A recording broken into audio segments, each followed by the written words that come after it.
Welcome to another episode of the CPG Guys podcast. Our co-hosts, Sri Rajagopalan and Peter V.S. Bond, explore how brands and retailers engage with consumers online, in-store, and everywhere in between. And now, here are Sri and Peter. Welcome to episode 3 with Peter and Sri, the consumer journey and insights during COVID-19. And today we take on a fun topic that has to do with the digital shelf. Of course, needless to say, if you're going to be successful in CPG, you have to have great packaging.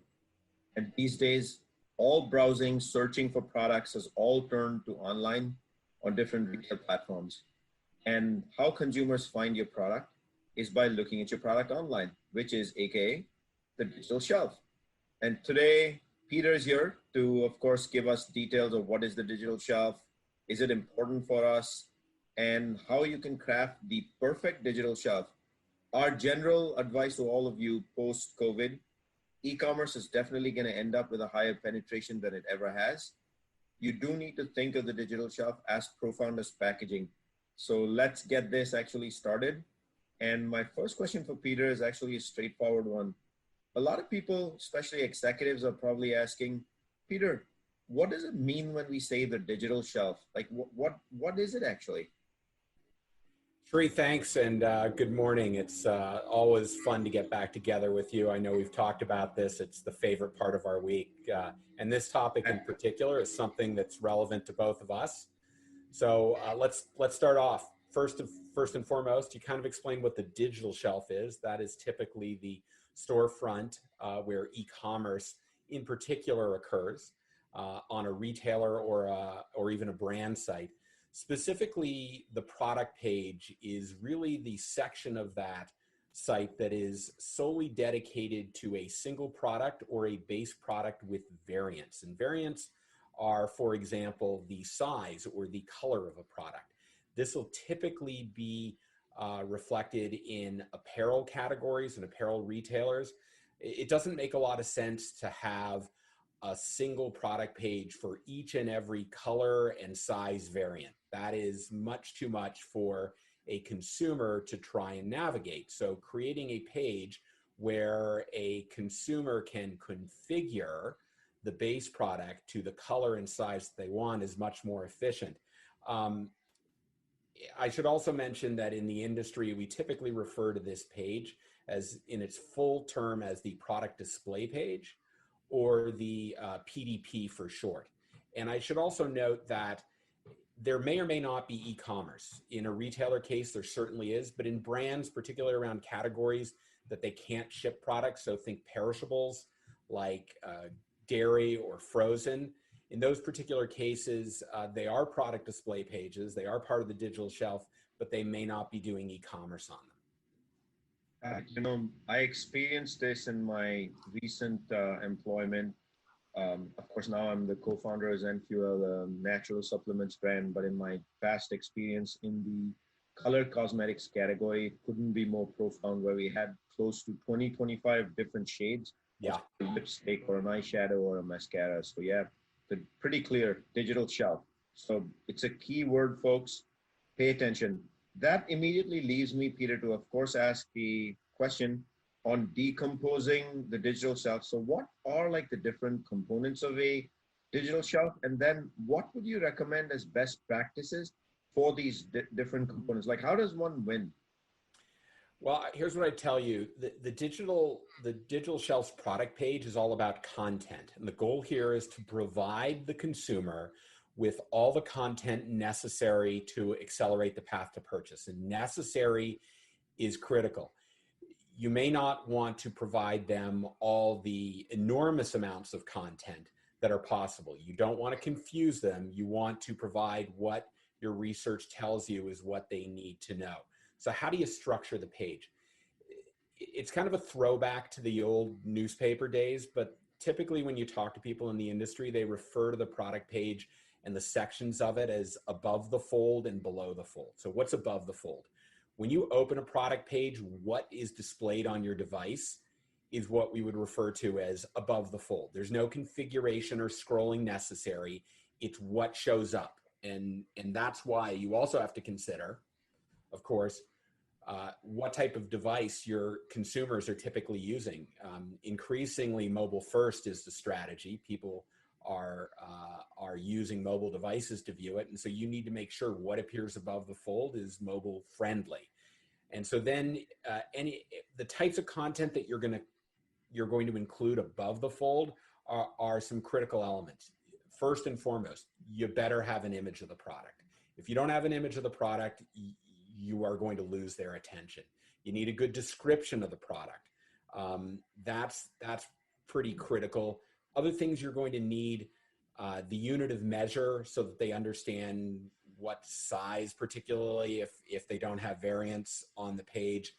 What's the total price they're paying absent shipping? Because of course they're going to have some shipping options at the end. Sure.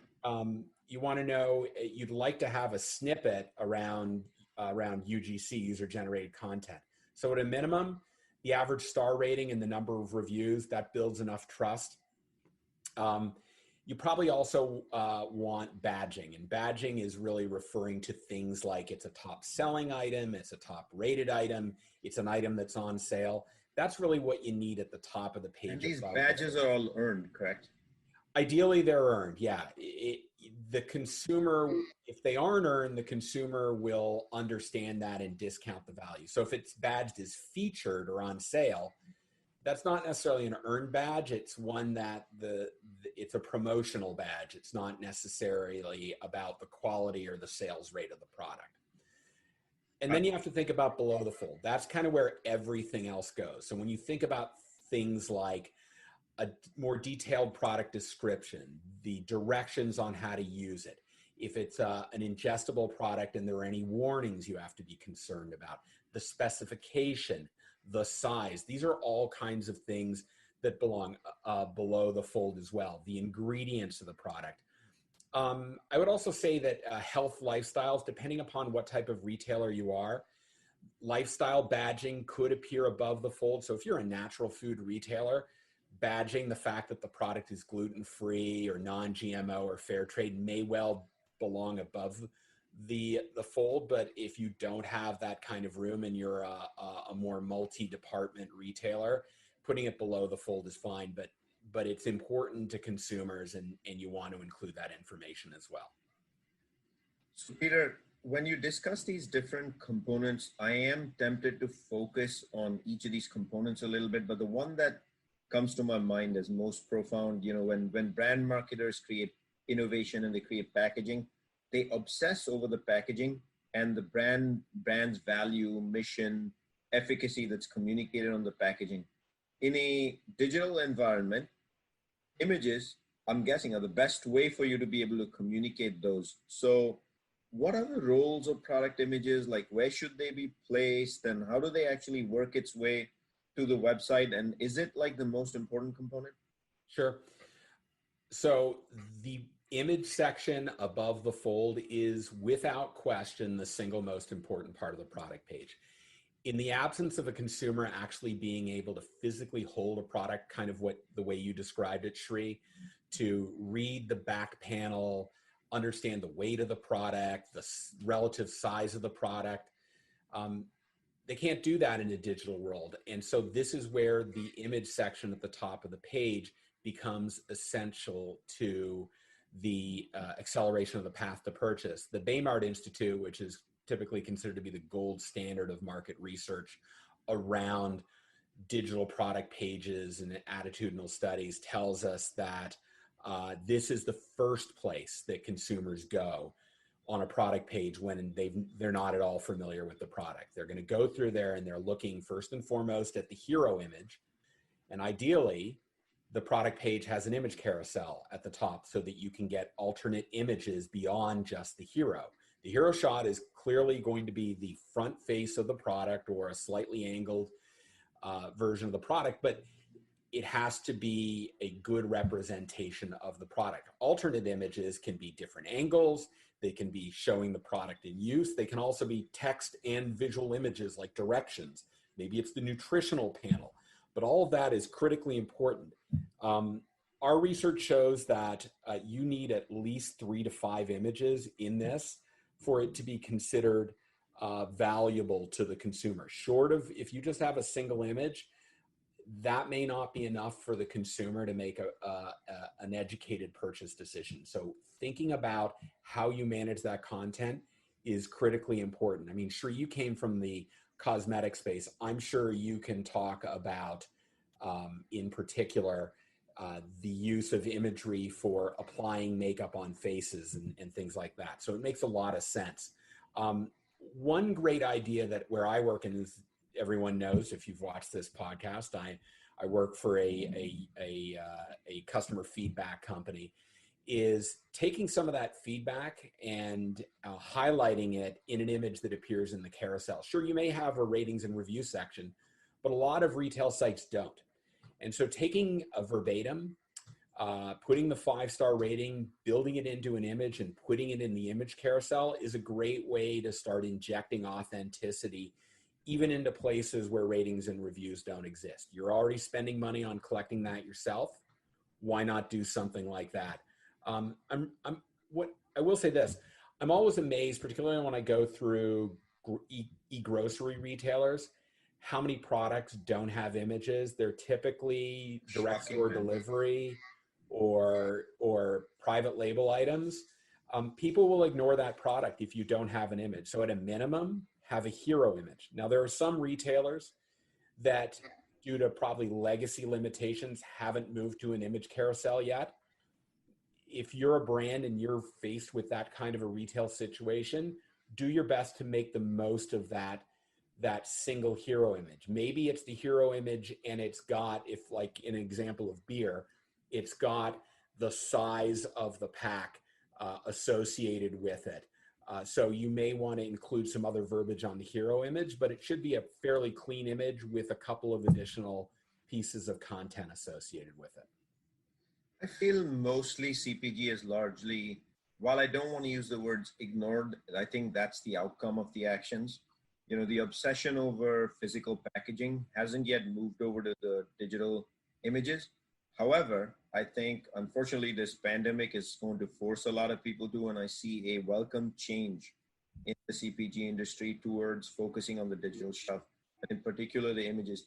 You referred to cosmetics, and while working cosmetics, one of the areas we found consumers asking a lot of questions and wanting output from us was in the area of actually showing them how to use a product. Tutorials. Not all cosmetics and makeup are made the same. Applying mascara, while it may seem intuitive to some, there's an art to doing it the right way. There's an art to applying lipstick the right way. And there's an art to applying eyeliner the right way. So I found that consumers really wanted to and consumed a lot of video content. What's your thoughts around video content? Like, is it something that should automatically be included in the perfect product page for content? Like, what types of videos? I always felt that it was more tutorials on product usage. And then, of course, we have the wonderful ecosystem called YouTube. What's the connection back if you make videos on your product and brand equity back to YouTube? Great question, Shri. So video is absolutely important in categories like cosmetics, but generally speaking, in anything that requires assembly or isn't intuitive, you may not need a video to show people how to pour a bowl of cereal, but in many categories, you do need that. Brands are going to have much more control over the quality and types of videos that they can present on their sites rather than retailer sites. Each retailer is developing their own rules and regulations.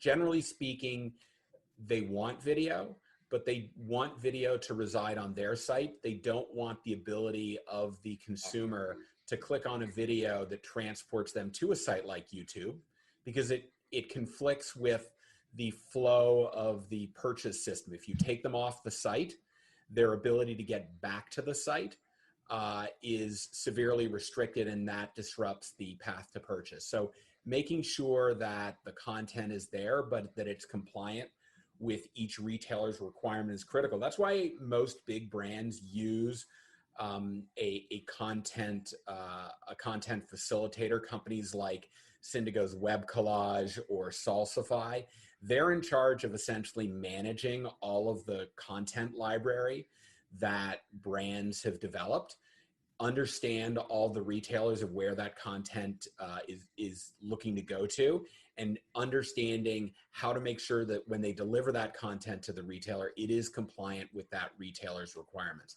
That's a critical component for a brand to consider. For a brand to do that without a content provider can suck up a lot of time within their walls, and they may not always be updated on the most recent requirements from each retailer. So working with third-party facilitators is critical. I'll also say this, why you want visual imagery in particular is increasingly when it comes to content, either from the brand or even from user-generated content, retailers are starting to expect that of brands, and they're scorecarding those brands. So as an example, Target has as many as 10 different content scorecards based upon the category, and they set requirements. Some of them are pass-fail, like do you or do you not have an image that was submitted by a consumer, and others have you need to have at least X number of images in the image carousel or a certain number of content pieces below the fold. So all of that is getting scorecarded, and I even know that they're starting to charge back suppliers who are not in compliance with the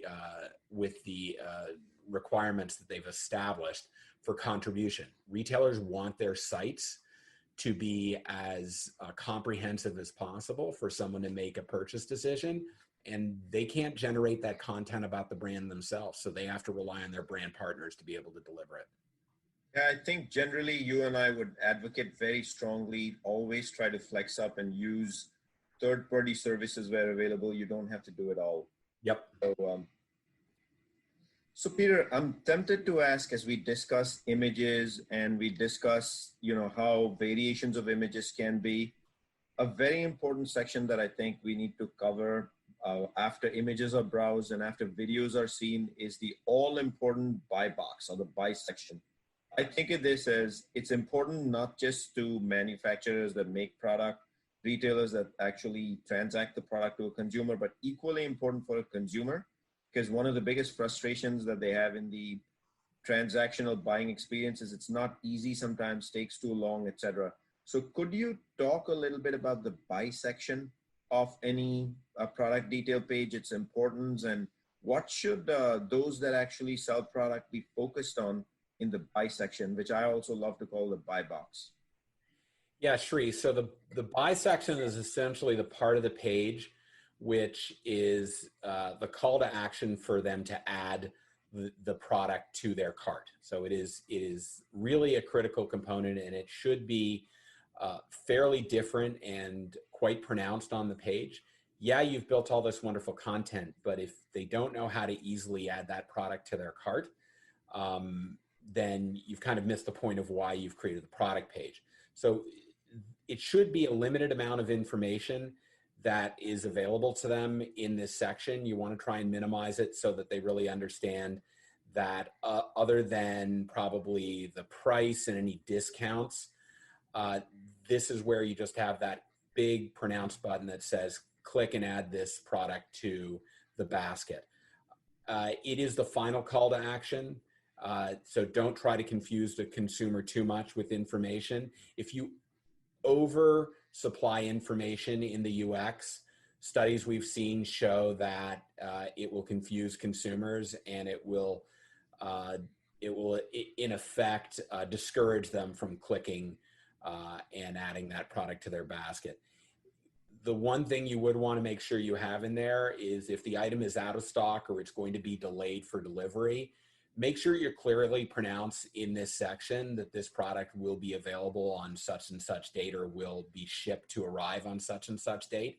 Because if you don't do that and the product is significantly out of stock, you may disappoint the consumer and they may actually not add it to their basket. So try to be as transparent as possible. Always recommend transparency.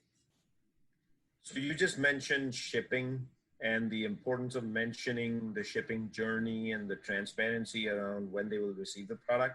So when a retailer communicates this shipping philosophy and how the product will be shipped and when, etc. Two things that come to my mind around the buy area, especially, is shipping, as well as in some cases, gifting, especially as Mother's Day is around the corner. Gifting definitely comes to mind. So what would be optimal around shipping for returns? Like, is that policy something they need to communicate right there? Is it a click? Like, what's going on there? And then how do you actually communicate and also leverage and work on gifting? Yeah. So the studies I've seen said probably about 60% of all e-commerce sites have a real problem with this particular section, and it causes a lot of friction in the purchasing behavior. In the add to cart section, there are some critical components you need to have here. So as they've chosen the shipping option that they want, you need to be able to clearly display what the revised total cost of the product is, and the implication that that shipping product has, the shipping mechanism has done that. If you're an omni-channel retailer, this is also where you're probably showing the ability to pick this product up in store. And so if they don't want to ship and they want to pick it up in store, make sure that the availability of that product for the particular store that they're looking to collect it at is part of this component. And if it's not available in their local store, make sure that they can find another store nearby where they can find that. So that's a critical component of what they need to do. And not only that, if you're going to ask them to pick it up in store, maybe sometimes they don't want to go to the counter and have it already picked for them. I can tell you this, when I go to a store like Home Depot, I want to know where in the store to go. I don't want to walk up and down 300 aisles in a 200,000 square foot warehouse. I want to know exactly the aisle and bay number of where it is. So if I'm going to pick it up in store, make sure that that information is there. But if you are delivering it, make sure in this particular section that you're outlining specifically the date that it will arrive. Not I want 2-day or I want 3-day shipping, because then you're forcing the consumer to actually make the calculation in their own head. Tell them, based upon the options they have, when the product is going to arrive.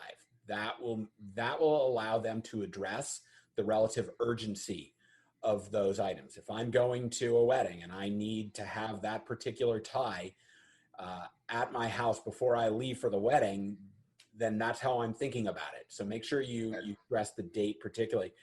And then when we get to the gifting section, most of the studies I've seen said it's actually better to have the gifting on the main product page and not on the shipping page, because then they know why they're buying this product and they want to see the gifting options while they're purchasing. Like a value add, right? Yeah, exactly. So make sure it's part of the base product page and not on the shipping section. That's really what it should be for, exactly that. You shouldn't be making your gift options there. Understood.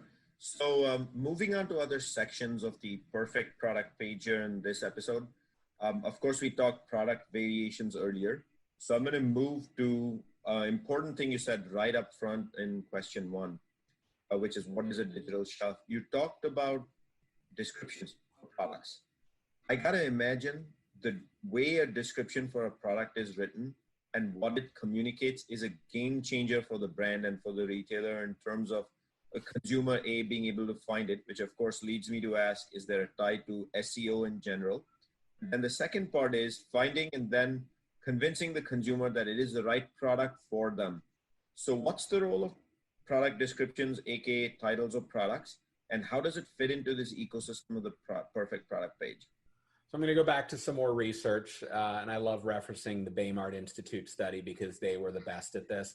They said that for all the people they observed and the thousands of people that participated in this work, eventually every consumer went back to the product description to deliver them some measure of suitability for the product. So how you describe the product and the completeness of that description and everything about it is critically important for any type of subsequent in-depth exploration. Yeah, you've got the header and the title of the product, but really getting into what the product is and what it does is very important. Make sure you use straightforward language as best as possible. Don't use grandiloquent words like I just did in describing it. You want people to understand what the product is. And ultimately, an SEO-friendly product description is going to describe the core features, the core benefits of the product, and the practical use of the product in the store. And the great thing about it is search engines are now more designed to return results that are about the value rather than the strict words that were entered into it. So the better that you can describe the value of the product, the better the SEO value will be in major search engines. Peter, that's got to mean like AI and technology is actually caught up. They're reading these descriptions much better, because I still remember when I was fairly young in the e-commerce journey, we used to do a lot of what's known as keyword stuffing. Is that obsolete? Now, keywords definitely still a relevant term, particularly on retail sites. On major search engines, the AI is substantially more intuitive, and retailers are starting to invest in those capabilities. But I wouldn't just dispense with keyword search. It's not an either or, it's an and. Make sure you're doing both the keywords and you are being very descriptive of the product. So let's digress now and move to the consumer. The all-important consumer who's actually looking for the product found via the perfect product page. So in my own journey in the CPG industry, I've found most brands are hesitant to bring in user-generated content. What's your take on user-generated content in general, and should user-generated content, I'm really paraphrasing this and asking a very specific question. Should user-generated content make its way to a product, a PDP, a product detail page somewhere in the ecosystem? Because of course, there's user-generated content in social media, in ratings and reviews. Those are all largely user-generated content. But this is very specific to product detail pages. What's the role of user-generated content? It should be there. Well, I told you earlier in our conversation that the Baymard Institute said the single most important part of the product page was the image carousel. A close second was the rating and review section. So I'd break it down in two ways. The above the fold is there is a modicum of information that you want to be able to provide that just instantaneously delivers some measure of trust and authenticity about the product. So at a minimum, a star rating and a review count. And that's what you're used to seeing at Amazon in particular. That's probably their big secret sauce, is the volume of content that they have. So being able to display that gets you off the ground, but then you need to be able to allow consumers to go a little bit deeper than that. So the double click down is, well, that's nice, but now I want to see things like the distribution of rating. So having what's called a histogram, which breaks down the 5, 4, 3, 2, 1 distribution of stars, and then letting that act as a filter. I know I personally love to always go to click the number 1 and see how bad the reviews could actually be, and read those number 1 reviews, because that helps me understand whether those are legitimate or not legitimate reviews. If it's not being moderated correctly, and I think we talked about this in a previous episode, and people are complaining about the delivery service and not the actual product, then I discount the value of that review. It's really more about the buying experience than it is about the product itself. But I also am very concerned, back to the images, is while I like to see the images the brand shares with me, I also want to actually see how, say it's a jacket, how it fits on normal people or people that are my size. And so making sure you offer the ability for consumers to share that content and then you display it on that product page is going to, again, inject additional trust and authenticity. And then lastly, what I'd say is, so now you've got all these great reviews on your site. Actually ask your consumers that are reading the reviews whether that review was helpful or not. And then at the top of the page, highlight the most positive, the highest rated review, and the lowest rated review that were found to be most helpful. That's also going to help as a filter, get people to really understand how incredibly good this product is, or what are some legitimate concerns about this product. So that's pretty good.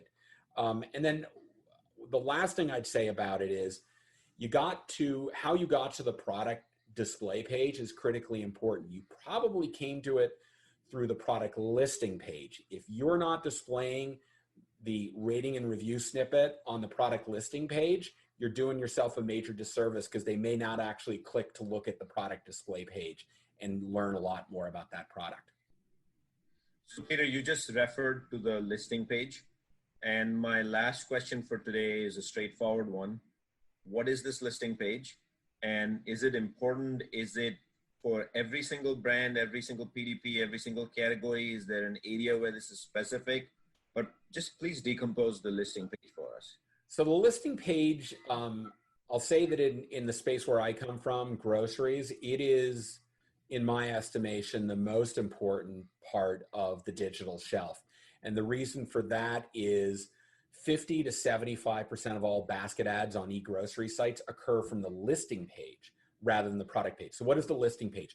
The listing page is what it sounds like. It is a list of products that appear when either you enter a search term or you drill down to a specific category. And you're used to seeing, maybe it's 3, 4, or 5 items wide, and then it's down maybe 8 or 9 rows. And it could be 12 products, or you can default to change it to 24 or 32 or whatever it is.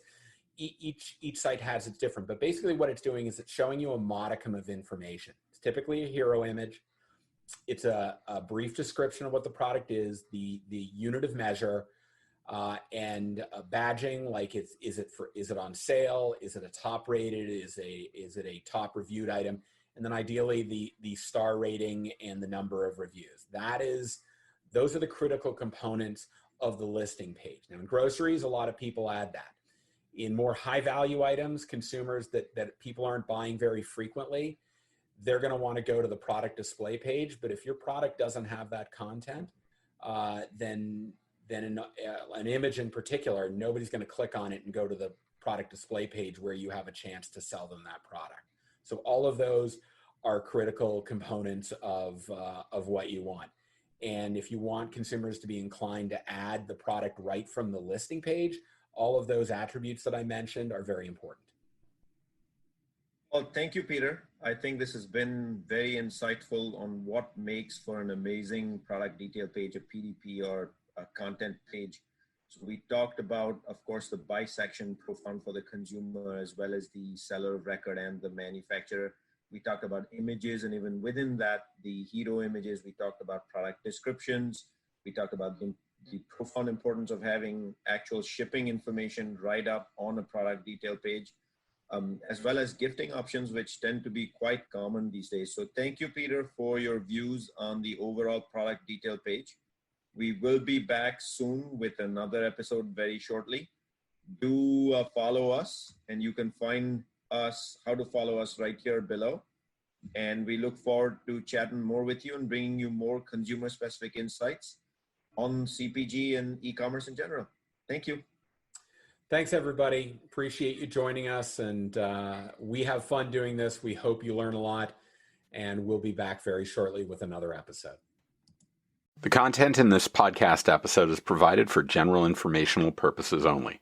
By listening to our episode, you understand that no information contained in this episode should be construed as advice from CPG Guys LLC or the individual author, hosts, or guests, nor is it intended to be a substitute for research on any subject matter. Reference to any specific product or entity does not constitute an endorsement or recommendation by CPG Guys LLC. The views expressed by guests are their own, and their appearance on the program does not imply an endorsement of them or any entity they represent. The views expressed by CPG Guys LLC do not represent the views of their employers or the entity they represent. CPG Guys LLC expressly disclaims any and all liability or responsibility for any direct, indirect, incidental, special, consequential, or other damages arising out of any individual's use of, reference to, or inability to use this podcast or the information we present in this podcast.